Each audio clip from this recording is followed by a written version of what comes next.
Goeiemôre en welkom by ons oordeenking. Ons lees vanoggend uit Handelinge 17 en dan uit Jesaja 33 vers 10.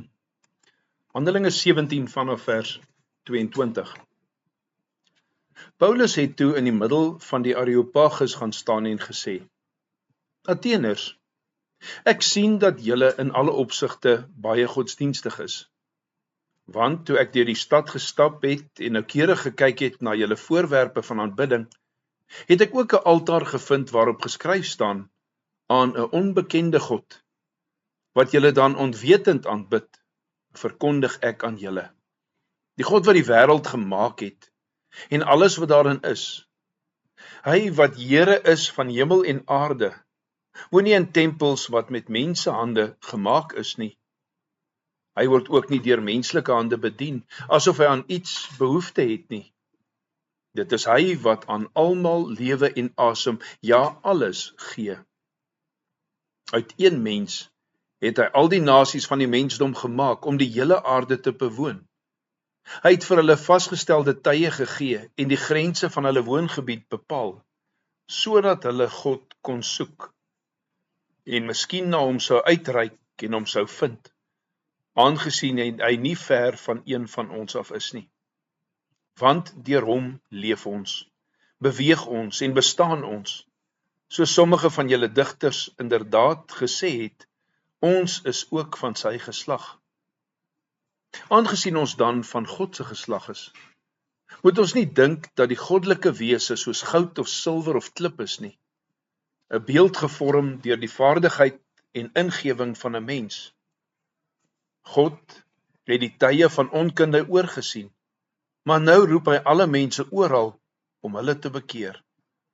Want hy het 'n dag bepaal waarop hy die wêreld in regverdigheid gaan oordeel deur 'n man wat hy daarvoor aangewys het. En hy het dit aan almal bevestig deur hom uit die dood te laat opstaan. Toe hulle van die opstanding van die dooies hoor, het sommige hom uitgelag, terwyl ander gesê het, ons sal jou weer hieroor wil hoor. So het Paulus uit hulle midde vertrek. 'n Paar manne het egter gelowig geword en by hom aangesluit, onder wie Dionysius, 'n lid van die Areopagus, en 'n vrou met die naam Damaris, en nog ander saam met hulle. En lees ek Jesaja 33 vers 10. Nou gaan ek opstaan, sê die Here. Nou gaan ek myself verhef. Nou gaan ek my oprig. Geliefdes, die koninkryk van die mens het homself verhef en homself oor die wêreld versprei sedert die sondeval. En as ek dit so kan sê, God wag sy tyd af. Hierdie tye van onkunde het God oor die hoof gesien. Maar nou beveel hy alle mense oral om hulle te bekeer, omdat hy 'n dag vasgestel het waarop die wêreld in geregtigheid geoordeel sal word. En soos ons dit gelees het in Handelinge 17, deur 'n man wat hy aangestel het. En hy het almal verseker deur hom uit die dode op te wek. Die Here God kom en hy sê vir Juda, by monde van Jesaja, dat hy gereed is om op te tree, om hulle te bemoedig en hulle te vertroos. En God se optrede is nie lukraak nie, maar vasbeslote. En dan word sy heilige wil uitgevoer. God se mense sien dat alle ander helpers glad nie help nie. Soos wat Paulus dit vir die Grieke gesê het, julle ander gode help nie. Maar God se mense sien dat ons geduldig moet wag vir die Here om te verlos. God is nie groter verhewe as juis deur Jesus Christus nie.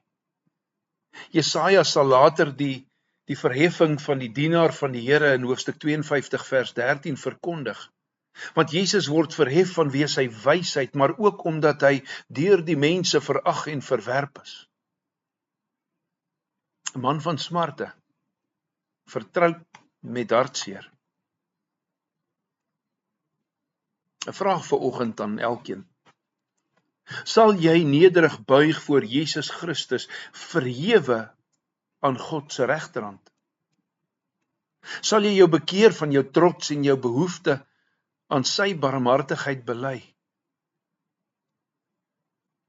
Wanneer die koninkryk van die mens trots word, verklaar hy, wees stil en weet ek is God.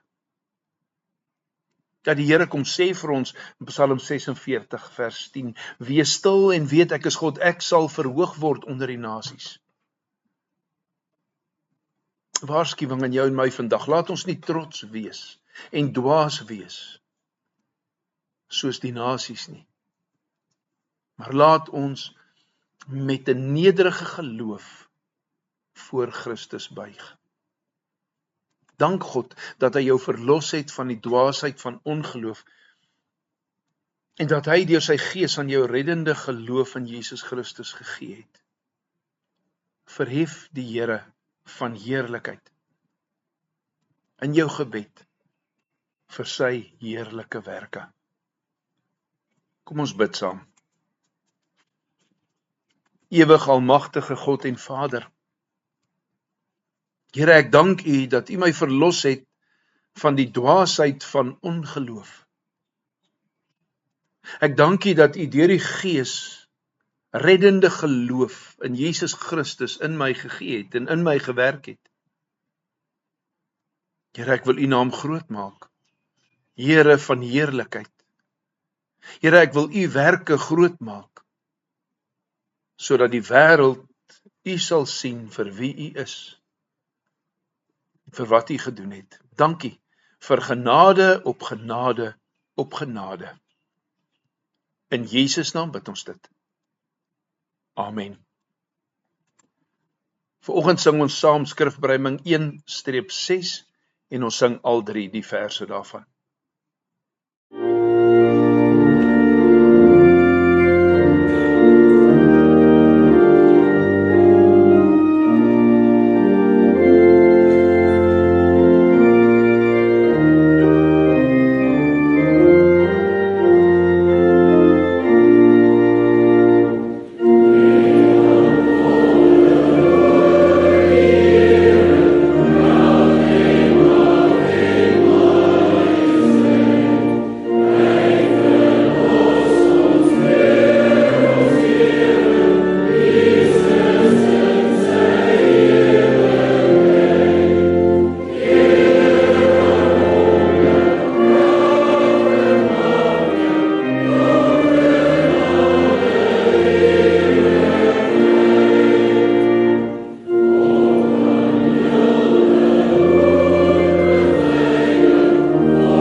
Vanmôreoggend lees ons saam Psalm 42 vers 1 tot 11 en dan staan ons weer stil by Jesaja 33 vers 10. Ek sê weer wat ek gisteroggend gesê het, dat ek Sondag begin met 'n reeks preke uit Psalm 78. Het sal nie op een volgende Sondag gepreek word nie, maar so elke tweede, derde Sondag. Maar gaan lees gerus Psalm 78 en dan staan ons van Sondag af daarby stil. En elkeen 'n geseënde dag tot 6:00 môreoggend. Totsiens.